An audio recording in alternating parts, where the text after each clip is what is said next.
अभी तक हमने ज़ेन योगा के बारे में थोड़ी सी बात की है।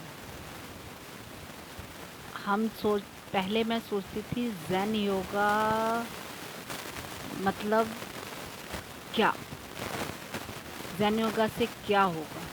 मैंने ये पहली बार इसके बारे में यूट्यूब पे आशीष शुक्ला जी की वीडियो में सुना था। फिर उसको सुनने के बाद मुझे समझ आया कि वाकई ही पहले नहीं पता था, अब पता लगता है कि मेरा कौन सा सेंटर काम कर रहा है, कौन सा सेंटर इस वक्त काम किया जाए कि ना किया जाए। हम लोग कई लोगों से सुनते हैं, कई लोग कहते हैं कि हमेशा दिल की आवाज़ सुनो, अब कई लोग कहते हैं अपने दिमाग की बात सुनो। हम डिफरेंस ही नहीं जान पाते कि कौन सी दिल की आवाज़ है और कौन सी हमारी माइंड की आवाज़ है। वो इसलिए नहीं जान पाते क्योंकि हमें अपने सेंटर्स का ज्ञान नहीं है। जैसे अभी मुझे कोई मोबाइल ख़रीदना है, अब मेरा मन कह रहा है कि दिमाग कह रहा है, कैसे हम लोग क्लियर करें।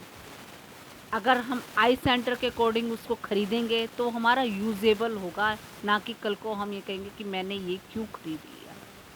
उसके प्लस माइनस की आई सेंटर क्या है, आई सेंटर कैलकुलेशंस लगाता है कि इस मोबाइल से मेरा क्या काम संवरेगा, इसके क्या प्लस है, इसमें कितने का रिचार्ज कराना होगा, इसका कैमरा कैसा है, इससे मेरे कौन कौन से काम संवरेंगे, इसमें कितनी तरह की ऐप्स आ सकती हैं, कैमरा क्लैरिटी कैसी है, ये कितना लॉन्ग लाइफ है, इसकी बैटरी कितनी है, ये सब चीज़ें कैलकुलेशंस लगा के आई सेंटर मतलब इंटेलिजेंस।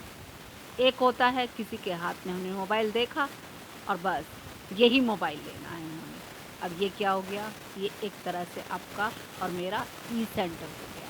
हमें ये नहीं मतलब उसके अंदर क्या स्पेस है, उसकी क्या कॉन्फ़िगरेशन है, उससे हमारा काम होगा कि नहीं होगा, या मुझे अभी ज़रूरत भी है या नहीं है, या सादे काम से भी अभी मेरा काम चल सकता था, लेकिन अब किसी के उसके पास देखा है हमने मोबाइल और हम कह रहे हैं नहीं, अब हमें वही ही चाहिए।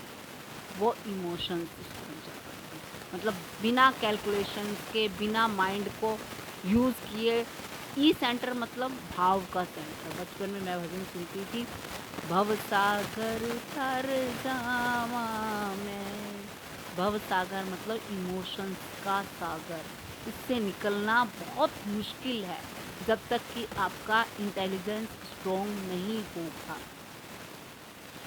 इसकी रेशो जो ईश्वरीय तत्व को पा जाते हैं उनकी रेशो होती है 5, और इमोशंस की होती है उनकी 2, और एस सेंटर की होती है 2, और मोशन की होती है उनकी 1। उनका एक तरफ 5 इंटेलिजेंस होता है जिससे कंट्रोल होता है। इसका रेशो बनता है 5:2:1, जबकि हमारा क्या है 2:4:4:8, हमारा ये कन्फिग्रेशन है। जबकि हमारा टोटल इधर 5 और इधर 5 दोनों बराबर 5 तब होंगे जब हमारी लगाम कृष्ण के क्या कहे जाते हैं, 5 घोड़े। वो 5 घोड़े यानी इंटेलिजेंस के सूचक हैं वो, यानी उनके द्वारा आपकी सारी इमोशंस, सारी दुनियावी चीज़ें आपकी कंट्रोल में रहे, उनसे बाहर नहीं। जो काम भी आप करते हो, देखा जाए कृष्ण के साथ कितनी सारी गोपियाँ थी, लेकिन वो किसी के साथ बंधे नहीं, योगी रहे वो अंदर से, क्योंकि उनकी सारी चीज़ें इंटेलिजेंस से कमांड थी। वो एक बार जो जगह छोड़ देते थे वापसी मुड़कर नहीं देखते थे, क्योंकि वो वर्तमान में रहते थे। इंटेलिजेंस हमेशा वर्तमान में रह होती है। हम लोग जब मेमोरी में होते हैं तो इमोशंस में होते हैं, चाहे वो आगे की हो, भविष्य की, चाहे हो पीछे की, भूतकाल की। और जब वर्तमान में हम होते हैं, हम इंटेलिजेंस में होते हैं। वर्तमान से ही हम कैलकुलेशन पीछे की अगर जो मेमोरी से लेते हैं तो तब भी हम वर्तमान में रहते हैं कि अब हमें किस चीज़ की ज़रूरत है, जिसके लिए हम मेमोरीज़ का यूज़ करते हैं, ना कि मेमोरीज़ में बहते हैं। जबकि आप और हम क्या गलती करते हैं, हमें पता ही नहीं है कि इंटेलिजेंस को कैसे बढ़ाया जाए। इंटेलिजेंस उसको बढ़ाने के लिए एक होता है गेम बनाता है और एक होता है गेम खेलता है। आप इसी से समझ गए होंगे मैं क्या कहना चाहती हूँ। जिसने गेम बनाई वो है आई सेंटर यानी विष्णु भगवान। विष्णु भगवान को कहते हैं ना, विष्णु के चरणों में लक्ष्मी होती है, यानी जिसका आई सेंटर सद गया लक्ष्मी उसके पीछे आएगी ही आएगी। जिसने ऐप बना ली है तो लोग खेलेंगे तो उसको उसका मिलेगा ही मिलेगा। पार्टिसिपेट सब लोग बोलेंगे कि हाँ हमारी कंपनी में आ जाओ, आपको ये सब चीज़ें आती हैं। और एक होता है ई सेंटर। ई सेंटर में मतलब गेम खेलना, उसको सब वो क्या करेगा, वो लक्ष्मी को उड़ाएगा, यानी उसके घर में लक्ष्मी, हमारे यहाँ सूचक है लक्ष्मी उल्लू पे चढ़ के आती है, यानी आंखें बंद हो जाती हैं हमारी, तो हमारी लक्ष्मी उड़ती है। दोनों का डिफरेंस धीरे धीरे शायद अब मेरा भी क्लियर होता जा रहा है, और मैं ये यूट्यूब के द्वारा जो ये बोल के मैं खुद को खुद समझाना चाह रही हूँ, इसलिए मैं कैमरे के आगे खुद को फेस करके, क्योंकि वैसे हम सोचते हैं हम समझ गए, लेकिन अगर जो हम उस चीज़ को बोल के दोबारा सुन के खुद समझेंगे तब भी अब समझ आ रहा है कि हाँ मैं जो सोचती थी उतना नहीं समझ पाई हूँ, क्योंकि बोलने में बहुत ज़ोर पड़ रहा है। लेकिन धीरे धीरे धीरे धीरे इसमें 1 वीक से लगातार बोलने से मुझे समझ आया कि कैसे मेरा आई सेंटर मंझ रहा है। मैं ये आई सेंटर को मांझने के लिए ही यूट्यूब पे आके दिन रात कोशिश कर रही हूँ, क्योंकि अब यूट्यूब पे बनाना है तो दिन भर क्या सोचूंगी, मैं इमोशंस में नहीं बहूँगी। टाइम का कैलकुलेशन सही ढंग से रखती हूँ ताकि रात को मुझे टाइम मिल सके और मैं अपनी वीडियो बना सकूँ। अब वीडियो बनाने के लिए उसका कंटेंट तैयार करना होगा, कंटेंट तैयार करना होगा तो आई सेंटर को तो चलना ही चलना होगा। आई सेंटर आपकी रेगुलरिटी देता है, आई सेंटर आपके शरीर को स्वास्थ्य देता है, आई सेंटर क्लैरिटी देता है। जो चीज़ है, इमोशंस क्या होती है, जो चीज़ नहीं है वो दिखा देती है, और इसलिए हमारे डिसीजंस गलत होते हैं।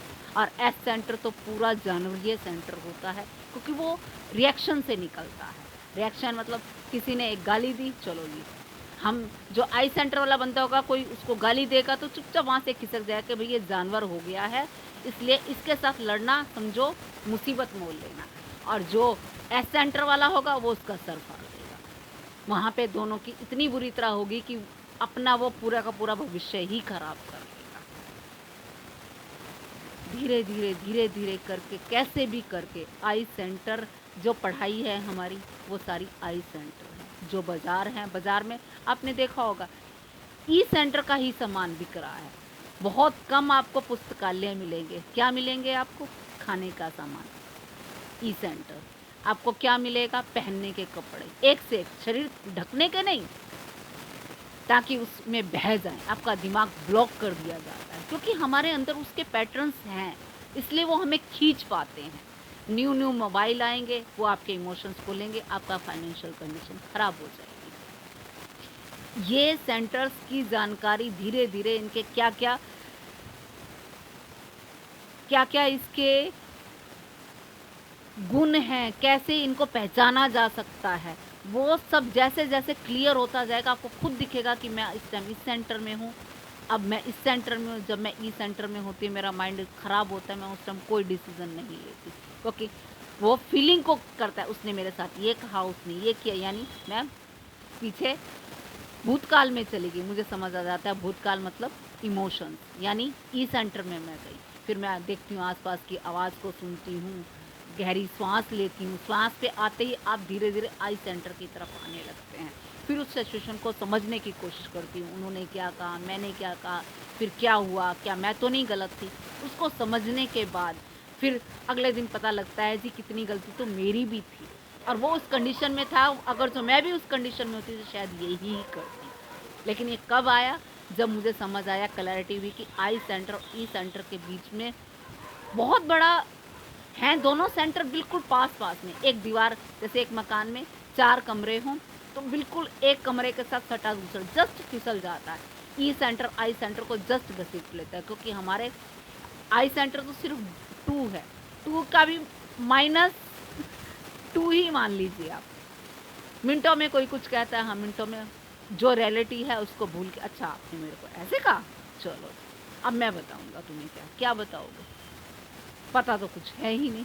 ये पता है कि हाँ मेरा नाम ये है और मैं इतने सालों से इस दुनिया में हूँ। लेकिन पूछो तो सही, अगर जो कोई आपसे कहता है तुम्हें मैं बताता हूँ मैं कौन हूँ, उससे सिर्फ इतना पूछ लो कि आप कौन हो ज़रा बताइए। और फिजिकल तो बता देगा, लेकिन वैसे उसको पता है कि वो कौन है, कैसे इस दुनिया में आया और जाने की क्या तैयारी है, कोई नहीं बता।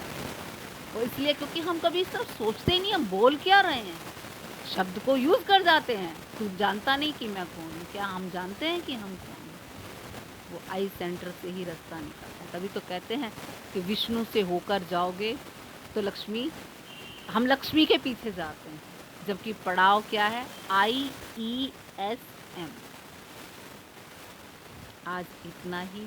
आई सेंटर का थोड़ा सा मैं शायद क्लियर कर पाई हूँ कि आई सेंटर कितना ज़रूरी है।